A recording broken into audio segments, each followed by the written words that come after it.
സ്വർണ്ണക്കടത്ത് മുതൽ ഇപ്പം വരെയുള്ള ഒരു കേസിൽ പോലും ഒരു അന്വേഷണവും മുന്നോട്ട് പോയിട്ടില്ല. ഇപ്പൊ ശബരിമല കേസിലും ഇ ഡി അവതരിച്ചിട്ടെങ്കിലും ഒരു വശത്ത് BJP-ക്കാർ പറയുന്നുണ്ട് CBIക്ക് വിടണം. CBIക്ക് വിട്ടെന്ന് പറഞ്ഞു കഴിഞ്ഞാൽ പിന്നെ അവർക്ക് നിയന്ത്രിക്കാം. ഈ സർക്കാരിനെ കൊണ്ട് എന്ത് കാര്യം ചെയ്യിപ്പിക്കുന്ന സ്ഥിതിയിലേക്ക് എത്തിക്കാനുള്ള സാഹചര്യം ഉണ്ടാകും. അതുകൊണ്ട് തന്നെയാണ് BJP-യുടെ സംസ്ഥാന പ്രസിഡന്റ് ഹൈക്കോടതിയിൽ പരാതി തന്നെ കൊടുത്തിരിക്കുകയാണ്.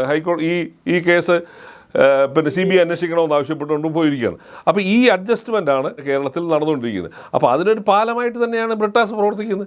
അപ്പോൾ അതാണ് ഇപ്പോൾ പുറത്തു വന്നിരിക്കുന്നത്. അപ്പോൾ ഇതുവരെ ഈ BJP-യെ എതിർക്കുന്നു, നരേന്ദ്രമോദിയെ എതിർക്കുന്നു എന്നൊക്കെ പറയുന്നത് വെറും പാഴ്വാക്കാണെന്ന് നമുക്ക് മനസ്സിലായി. ഏതായാലും ഈ കാലഘട്ടങ്ങളിലൊന്നും തന്നെ നമ്മുടെ കേരളത്തിലെ മുഖ്യമന്ത്രി പിണറായി വിജയൻ മോദി സർക്കാരിനെ അല്ലെങ്കിൽ മോദിയെ പേരെടുത്ത് പറഞ്ഞ് ഇതുവരെ നമ്മളാരും വിമർശിക്കുന്നത് നമ്മൾ കണ്ടിട്ടില്ല. കാരണം അതിനുള്ള ധൈര്യവുമില്ല, അത് ചെയ്യത്തുമില്ല. ഡൽഹിയിൽ കേന്ദ്ര സർക്കാരിനെതിരെ സമരം ചെയ്തപ്പോൾ പോലും പ്രസംഗത്തിൽ പറഞ്ഞിട്ടില്ല പ്രധാനമന്ത്രിയുടെ പേര്. അന്ന് അവിടെ യൂണിയൻ ഗവൺമെന്റ് എന്നാ പറഞ്ഞത്. ഒരു പേരുടെ 9 പ്രാവശ്യം യൂണിയൻ ഗവൺമെന്റ് എന്നാണ് കേന്ദ്ര സർക്കാരിനെതിരെ നടത്തിയ ജന്തർ മന്ദർ നടത്തിയ പ്രതിഷേധ യോഗത്തിൽ അദ്ദേഹം പറഞ്ഞു. മോദി സർക്കാരെന്നോ അല്ലെങ്കിൽ മോദിയുടെ ഗവൺമെൻറ് എന്നോ പ്രധാനമന്ത്രി മോദി എന്നോ ഒരു വാക്കുപോലും പറഞ്ഞില്ല.